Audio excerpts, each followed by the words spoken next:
చదువుతో పాటు skills, placements తో పాటు సక్సెస్ సందీప్ యూనివర్సిటీ మాత్రమే అందిస్తుంది. జబర్దస్త్ అనేది వదిలేసా? వదిలేయలేదు, వదిలేసినట్టే అంటే వదిలేయలేదు అంటే ఎలా చెప్పాలంటే 1.5 year అవుతుందండి సరిగ్గా వెళ్ళాక నేను మనసు ఇరిగిపోయింది. జబర్దస్త్ కోసం నేను సీరియల్స్ కానీ చిన్న చిన్న సినిమాలన్నా రోజుకి ఒక మంచి అమౌంట్ చెల్లేటోడిని. జబర్దస్త్ అన్ని వదులుకొని జబర్దస్త్ తప్ప వెళ్ళండి. జబర్దస్త్ పిచ్చి నాకు, అంత దానిలో చెయ్యాలి, దానిలో పేరు తెచ్చుకోవాలి అని. పేరైతే కొద్దిగా వచ్చింది, రాదని లేదు. దానివల్ల ఈరోజు కూడా నాకు ఇక్కడ రావడానికి కారణం కూడా జబర్దస్త్ మల్లెమాలే. కాకపోతే దాంట్లో వాల్యూస్ లేవు, ఒకప్పుడు ఉన్నంత వాల్యూస్ లేవు ఇప్పుడు. సీనియర్ అని జూనియర్ అని ఎవరికి లేదు. అందుకే ఇంకా మెల్లగా తప్పుకున్నా నేను. అంటే మీకు రెస్పెక్ట్ ఇవ్వలేదా? నాకు రెస్పెక్ట్ ఇవ్వాలని ఏం లేదు, ఒక తెలిసిపోతుంది.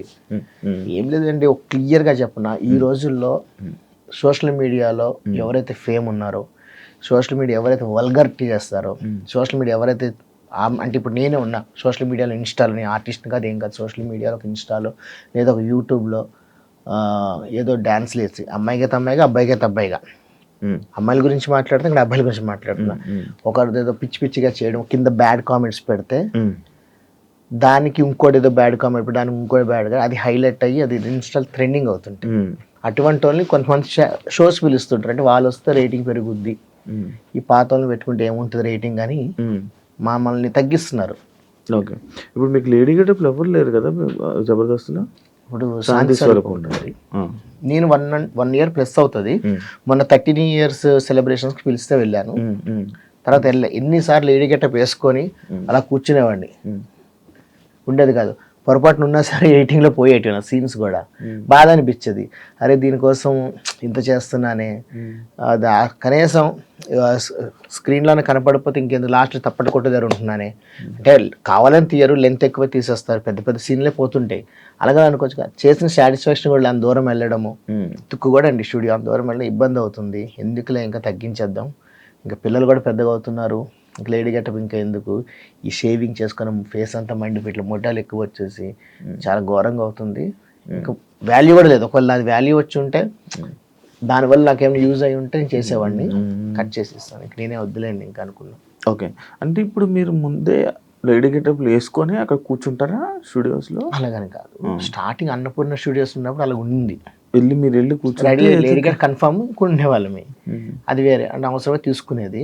కానీ ఇప్పుడు అలా కాదంటే గెటప్ ఉంది, ఐ మీన్ ఎట్లా అంటే ఒక స్కిట్ రెడీ చేసుకొని ముందు రోజు రిహార్సల్స్ అనుకుంటాం, రెండో రోజు అనుకొని సడన్గా టైంకు మారిపోతుందన్నమాట. ఒక్కోసారి అరే వద్దులేరా, సరే ఎలాగో గెటప్ వేసుకో సరే రా అంటారు. ఒక మంచి శారీ, దానికి ఒక బ్లౌజు, దాని డిజైన్, బ్యాంగిల్స్ అన్నీ వేసుకుంటాం, స్టేజ్ ఎక్కుతాం, చేస్తాం. ఒక డైలాగు 2 డైలాగులు ఉంటాయి, ఇలా డైలాగ్ కూడా లేకపోవచ్చు, చిన్న ఎంట్రీ ఉండొచ్చు, చేస్తాం.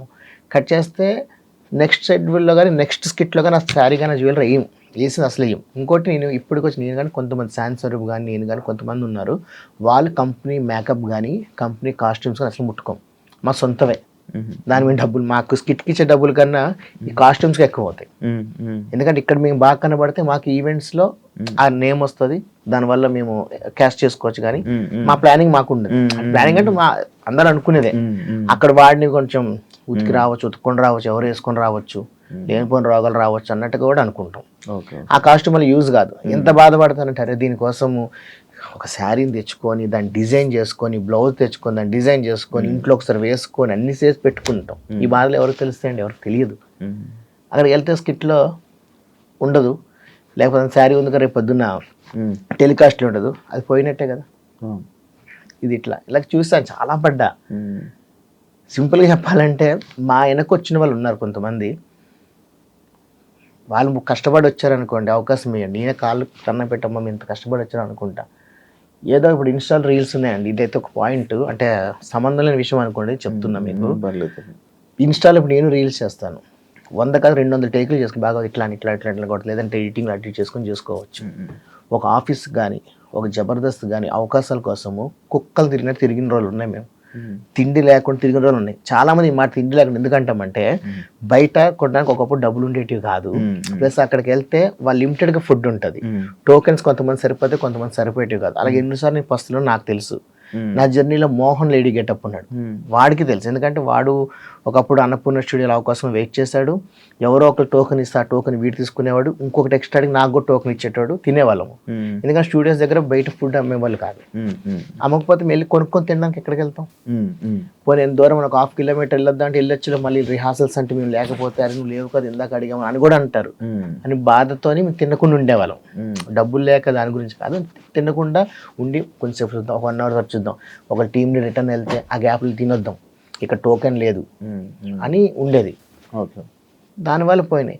ఇన్ని కష్టాలు పడి ఇన్ని చేసి మేము జబర్దస్త్కి వచ్చి జబర్దస్త్లో మాకంటూ చిన్న స్థాయి తెచ్చుకుంటే నిన్నగాక మొన్న వచ్చిన వాళ్ళని ఇన్స్టాలో అక్కడక్కడ హైలైట్ అని తీసుకొచ్చి వాళ్ళకు రూమ్స్ ఇచ్చి రూమ్ మీద పెద్ద నేమ్లు రాసి పెట్టుకొని మాకేమో ఒక 4 కలిపి ఒక రూమ్ ఇవ్వడము, అలా చేస్తే ఎంత బాధ అనిపిస్తుంది అండి, మనసు బాధ అనిపించదా?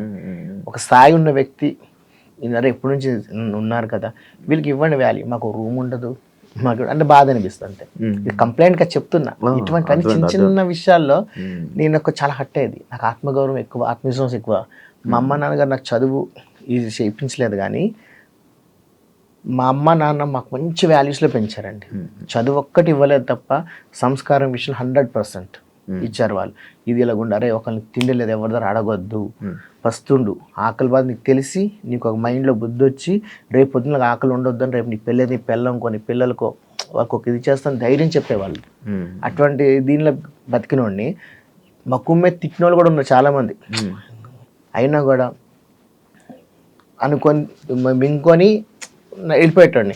ఈ విషయాలు ఇంట్లో చెప్పకుండా వాళ్ళు చెప్పకుండా ఉండేవాడిని. ఒక స్థాయి ఇచ్చిన తర్వాత కొంచెం అవకాశం నాకు అప్పుడు ఇలా తిట్టారమ్మా మా మమ్మీకో మా డాడీకో లేదా మా డాడీ తక్కువ కానీ మా వైఫ్ చెప్పుకొని ఫీల్ అయ్యి చూసి ఇవన్నీ చెప్పలేదు. అప్పుడు ఇప్పుడు అవకాశాలు వస్తున్నాయి కాబట్టి నేను మర్చిపోయామని అనుకున్నాను. కానీ అలాంటి వాళ్ళంతా ఇంత కష్టపడి ఇంత వచ్చినవా ఇప్పుడు అందరు మేనేజర్లు మారిపోయారు, డైరెక్టర్లు మారిపోయారు, అందరూ మారిపోయారు. తెలిసే ఉంటుంది వీళ్ళు ఇంత కష్టపడి వస్తున్నారు, కానీ వీళ్ళు మమ్మల్ని తక్కువ చేయడం వల్ల. అదే ఒక రోజు షూటింగ్ ఉంటే మనకి హ్యాపీ ఉంటుంది కదా, రోజు ఎన్ని కష్టాలు పండగ ఉంటుందండి. పండగ ఇంత పండగ ఉంటుంది తెలుసా అండి. మంచి క్వశ్చన్ అడిగారు. ఎందుకు చెప్తున్నా అంటే ఈ విషయము నేనే ఓన్కి ఒక వీడియో పెడదాం అనుకున్నా రీల్ లాగా. రీసెంట్గా రాజాసాబ్ రిలీజ్ అయింది ప్రభాస్ గారు. ఆ సినిమా రిలీజ్ అయినా అంటే పొద్దున్న రిలీజ్ నైట్ అది బెనిఫిట్ చేయడం అని చూసి కొంతమంది చెత్త ఓపెన్ చెప్తున్నా వాళ్ళకి ఇష్టం వచ్చినట్టుగా ఒక వీడియో పెడతారు. సినిమా ఇట్లా ఉంది అట్లా ఉంది ఇట్లా ఉంది ఇట్లా ఉంది అని చెప్పి దాని తగ్గట్టు థంబ్నెయిల్స్ చాలా చండాలంగా పెడతారు. ఆ సినిమాకి ఎన్నో కోట్లు పెట్టి తీశారు. అందులో ఎంతమంది ఆర్టిస్టులు పనిచేస్తుంటారు, ఎంతమంది టెక్నీషియన్స్ పనిచేస్తుంటారు, వాళ్ళందరికీ ఎన్ని రోజులు ఫుడ్ వచ్చి ఉంటుంది. ఆ బొక్కగాడు 4 సంవత్సరాలు తీశాడంటే ఈ బొక్కలో సినిమా అని అన్నాడు. 4 సంవత్సరాల నుంచి ఎంతమంది జూనియర్ ఆర్టిస్టులు కానీ ఎంతమంది క్యారెక్టర్ ఆర్టిస్టులు ఎంతమంది నాలాంటి చిన్న ఆర్టిస్టులు కానీ చేస్తుంటారు. ఇన్ని రోజులు మాకు ఫుడ్ వచ్చి ఉంటుంది. అదెందుకు ఆలోచించరు? అలా తిట్టకూడదు కదా. నీకు నిజంగా దమ్ముంటే నువ్వు అటువంటి సినిమా తీయు. ఈ రోజుల్లో సినిమాలు యూట్యూబ్లో షార్ట్ ఫిల్మ్ నీ చేతిలో మొబైల్ తీసుకొని పెట్టొచ్చు. రివ్యూ ఇచ్చే హక్కు ఎవరు ఇచ్చారో అడుగుతా నేను. మీరు రివ్యూ నిరుద్దాం 100% నిరుద్దాం. మా ఇంట్లో మా పిల్లలు వాళ్ళు ఏదైనా ఒక సినిమా చూస్తారంటే మా వైఫ్ కూడా ఈ సినిమా చూడొద్దు అది బాగాలేదంటే అని అంటారు. ఇట్లా వెంట రివ్యూస్ చూసినట్టు నాకు చెప్పకు. సినిమా నచ్చితే వెళ్దాం, ఒక హీరో అభిమానం మీద వెళ్దాం, చూద్దాం బాగుందా లేదో తర్వాత సంగతి. నీకు నచ్చలేదు అనుకో నాకు నచ్చలేదండి అంట. శివ అందరికీ నచ్చక్కర్లేదు, కొంతమందికి నచ్చుతాడు. హరికృష్ణ అందరికీ నచ్చక్కర్లేదు, కొంతమంది నచ్చుతారు. నన్ను 100 మంది తిట్టొచ్చు, 10 మంది పొగడొచ్చు, పక్కన పెట్టి నేను శివ తెలుగున్నా శివ నా తెలుగున్నా నాకు కావాలంటాను. సినిమా నాకు నచ్చొచ్చండి. రాజసాబ్ కొంతమంది నచ్చింది, నువ్వు నచ్చలే అంటే ఇప్పుడు నేను వెళ్ళలేదు సినిమాకి. ఒక మాట మా పిల్లలకు ప్రభాస్ అని చాలా ఇష్టము, నేను ఆయన అంటే నాకు అభిమానమే. వెళ్దాం అనుకుంటే మా వైఫ్ అంతా సినిమా బాగా డబ్బులు దండగా ఎందుకు వెళ్ళడం అనింది. దానివల్ల ఆగిపోయాం కదా. మా నలుగురి వల్ల 400, 400, 300 వచ్చే ఒక ఇన్కమ్ ఇలా ఎంతమంది పోతుందండి. కొన్ని కోట్ల మంది సినిమాకి వెళ్ళరు. ఎవరి క్లాస్ అండి? ఇండస్ట్రీ ఉన్న వాళ్ళ క్లాస్ కదా, ప్రొడ్యూసర్ క్లాస్ కదా.